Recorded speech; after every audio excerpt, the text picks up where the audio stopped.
مالای مدن آمدانه کاملا مالای مدن آمدانه چه بگه خوش بود خازش بود که دوان سپاسی و فهم ده بجی هم بجی سر شماراتو بجی کتای نجا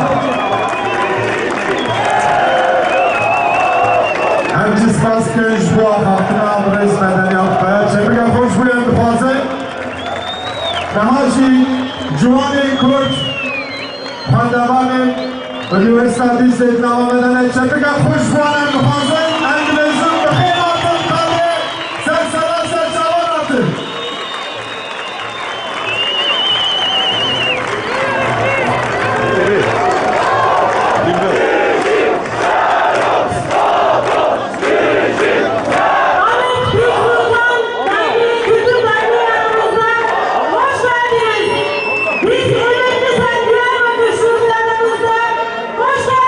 Diyoruz. Değerli dostlar, emeğe, insana saldırılar var. Sermaye kendini yenileyerek her gün haklarımıza ve haklarımıza saldırıyor. Demokratik bir modernitenin elitlerin elinden kurtarılarak yeniden kurulması olacaktır. Tarihin her döneminde olduğu üzere dünyanın tüm kıtalarında, tüm ülkelerinde emekçilere vurulan her darbe yeni kalan hepimizi aynı şiddetle yaralamaktadır.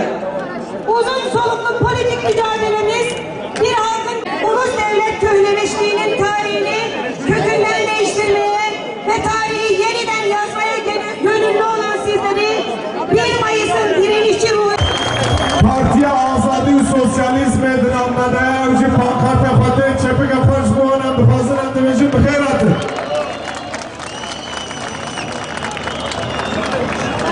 Özgürlük ve Sosyalizm Partisi pankartlarıyla alayı hoş geldiniz, alkışlarımızla karşılıyoruz.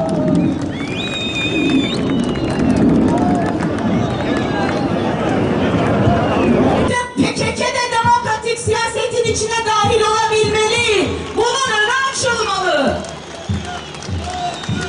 Demokratik siyasete çağırıyorsanız Kürtleri bu PKK'siz olmaz. Bu Kürt halk lideri Öcalansız olmaz.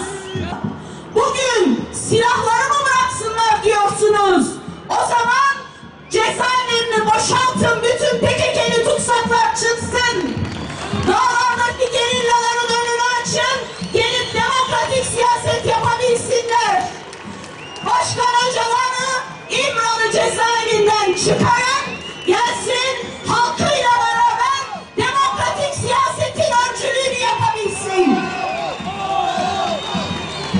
Gerillaya git nereye gidersen git diyerek bu mümkün olmaz. Gerillanın da demokratik siyasetin içinde yer almasıyla mümkün olur. Ancak o zaman helalleşme olur. Ancak o zaman siyaset demokratikleşir. Herkes kimliğiyle o siyasetin içinde yer alır. Muhafızın jibuke devanem spas